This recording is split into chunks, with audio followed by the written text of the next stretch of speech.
Joe, my big brother, thank you so much for sending that video in and being part of my 50th birthday. It was such a shocker, and I was blown away. It was so cool to see you come on the screen, and with so many other buddies that I played with, um, and some good buddies throughout the country. It was pretty amazing. So for you to be a part of it was very, very special, and I appreciate it. And I loved your backdrop. So this isn't the same as the backdrop. Definitely my blessed family, that's for sure, of some track stars. But um, yeah, I was a little jealous of your background. I was going to try and do something. It took me a while here. I was going to try and do a backdrop of maybe some nice mountains and that type of thing, but it didn't work out. Instead, I was just too tired as a elk hunter that is 50 now, up and down the mountains. Yeah, my body's feeling it now. So it's all right. I'll keep on working hard to try and get it and figure something out. So it was, but it was cool. The whole thing was just awesome. JJ Steele, thanks for working with him to try and put it together. And like I said, it was pretty cool. And I know that this is going to be pretty short, because I'm long-winded, as you know. I just thought about a couple different times that and some lessons that I learned from you, and so many different lessons that it goes into life, and it goes into different things for discipline, and if you're not early, you're late, and there's so many different things. You never do anything half-assed, and I appreciate that very much. And you have always been intense, a winner, and always wanted to do it, and you only wanted the best out of us, and knew that from the get-go.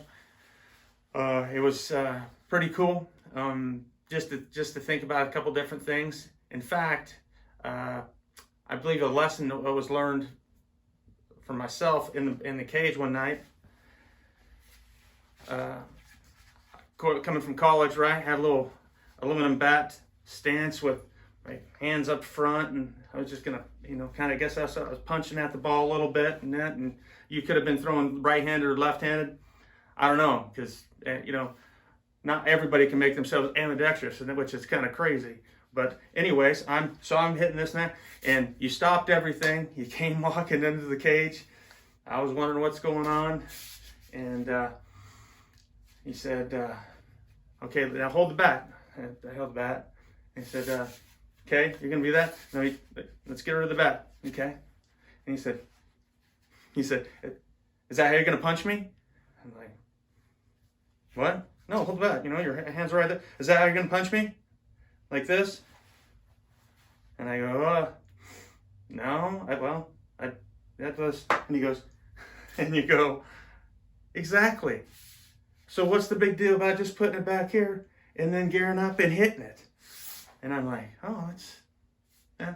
But it took you stopping, coming in here and saying, "Okay, how you gonna hit me? You gonna hit me like this? You gonna hit me that?" And it was pretty cool. So I did remember that one a little bit.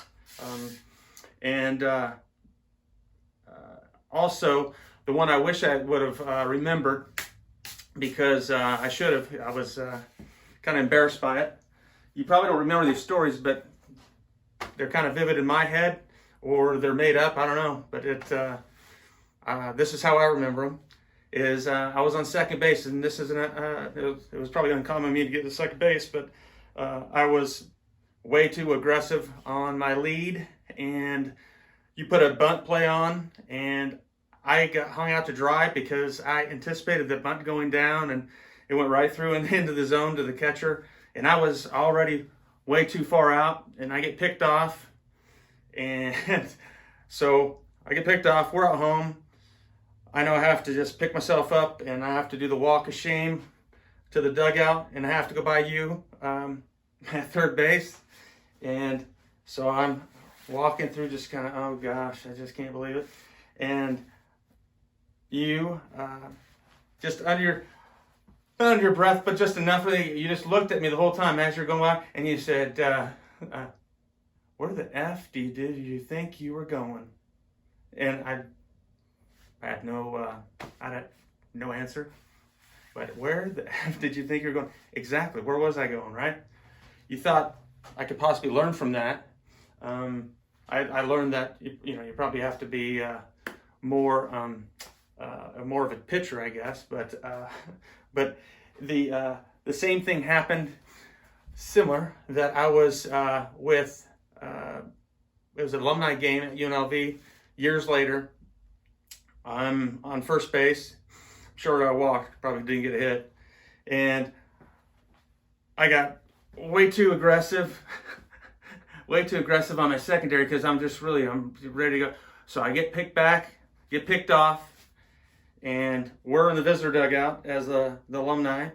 And now I have to make the walk of shame to the visitor dugout with all my peers and everything else and guys before me. And pretty intense guy himself. And knowing him pretty much my whole career in college, he had no problem holding anything back. And as I walked up, I thought, because it's an alumni game, not a big deal.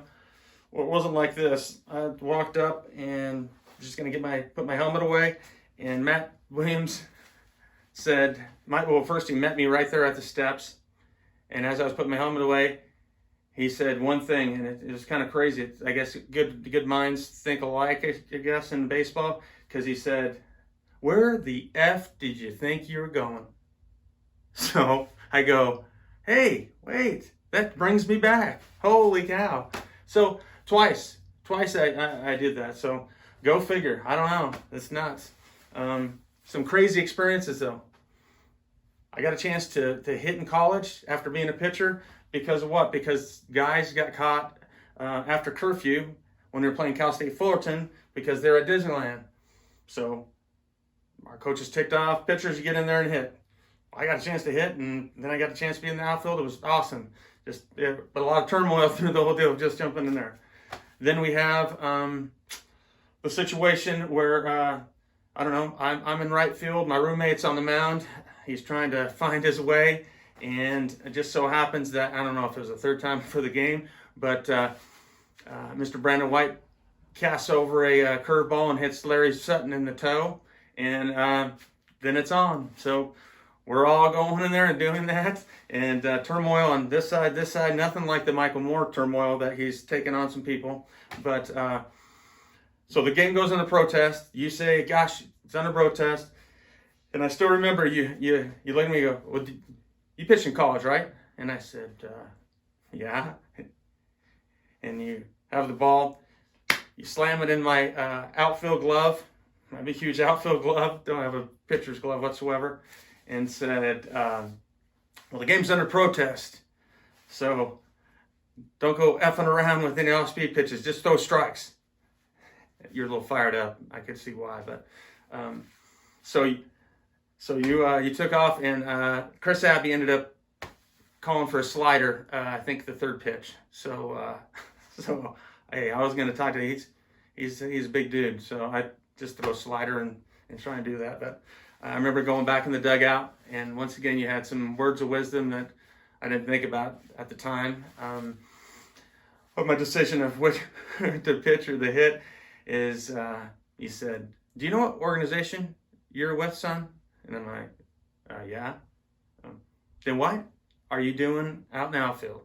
So that was about the biggest compliment I could have ever happened to me for pitching.